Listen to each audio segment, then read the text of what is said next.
ഞാനിപ്പോൾ നിൽക്കുന്നത് നമ്മുടെ തിരുവനന്തപുരത്തുള്ള പഴവങ്ങാടി ഗണപതി ക്ഷേത്രത്തിലാണ്. അതായത് നമ്മുടെ പത്മനാഭസ്വാമി ക്ഷേത്രത്തിന് തൊട്ടടുത്തായിട്ടാണ് ഈ പഴവങ്ങാടി ഗണപതി ക്ഷേത്രം സ്ഥിതി ചെയ്യുന്നത്. അപ്പോൾ ഞാൻ വന്നിട്ട് വണ്ടിയൊക്കെ അവിടെ പാർക്ക് ചെയ്തിട്ട് പത്മനാഭസ്വാമി ക്ഷേത്രത്തിൽ ആദ്യം പോയി, പിന്നീട് ഇവിടെ പഴവങ്ങാടി ക്ഷേത്രത്തിലേക്ക് വന്നു. അപ്പോൾ ഇവിടുത്തെ പ്രധാന വഴിപാടെന്ന് പറയുന്നത് തേങ്ങ ഉടയ്ക്കലാണ് കേട്ടോ. തേങ്ങ ഉടയ്ക്കാണ് പ്രധാന വഴിപാട്. ഇവിടുത്തെ ഒരു വിഗ്രഹം എന്ന് പറഞ്ഞു കഴിഞ്ഞാൽ വലത് കാലം മടക്കി തുമ്പിക്കൈ വലത്തേക്ക് തിരിച്ചാണ് നമ്മുടെ ഗണപതി ഭഗവാൻ ഇവിടെ ഇരിക്കുന്നത്.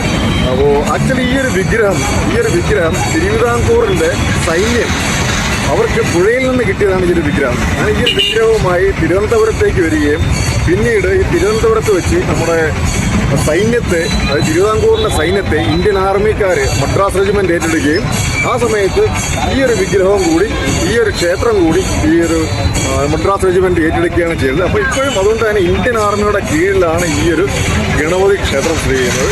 ഈ കേരളത്തിലെ തന്നെ ഏറ്റവും ഫേമസ് ആയിട്ടുള്ള ഗണപതി ക്ഷേത്രങ്ങളിൽ ഒന്നാണ് ഈ പഴവങ്ങാടി ഗണപതി ക്ഷേത്രം എന്ന് പറയുന്നത്. 3 അടി ഉയരമുള്ള ബാലഗണപതി വിഗ്രഹം കിഴക്കോട്ട് അഭിമുഖമായി പ്രതിഷ്ഠിച്ചിരിക്കുന്നു.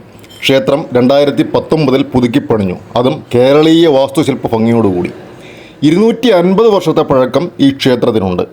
അയ്യപ്പൻ, വേട്ടയ്ക്കൊരു മകൻ, ഭഗവതി, നാഗങ്ങൾ എന്നീ പ്രതിഷ്ഠകൾ ഇവിടെയുണ്ട്.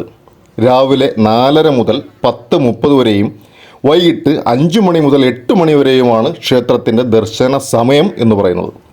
വിഗ്രഹത്തിൻ്റെ തലയ്ക്ക് മുകളിൽ 1000 ദളങ്ങളുള്ള താമരയുണ്ട്. അതിൽ നിന്നും തുടർച്ചയായി വിഗ്രഹത്തിൻ്റെ ശിരസിൽ അമൃതകണങ്ങൾ വർഷിക്കുന്നു. ഭഗവാന്റെ മുന്നിൽ നാളികേരം ഉടയ്ക്കുന്നത് ശുഭകരമായി കരുതപ്പെടുന്നു. പട്ടാളക്കാരുടെ പ്രിയപ്പെട്ട ക്ഷേത്രമാണത്. ക്ഷിപ്രപ്രസാദിയാണ് ഭഗവാൻ. അപ്പം, അട, ഗണപതി ഹോമം, കറുകമാല എന്നിവ പ്രധാന വഴിപാടാണ്.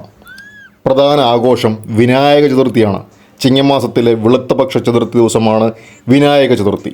ഗണപതി ഭഗവാന്റെ ജന്മദിനമായി കരുതപ്പെടുന്നു എന്നതാണ് പ്രത്യേകത. അങ്ങനെ അമ്പലത്തിലെ ഇന്നത്തെ ഞങ്ങളുടെ ദർശനമൊക്കെ കഴിഞ്ഞ് മടങ്ങുകയാണ്. എല്ലാവർക്കും നല്ലൊരു ദിവസം ആശംസിച്ചുകൊണ്ട് I will be back with a new video. Thanks for watching.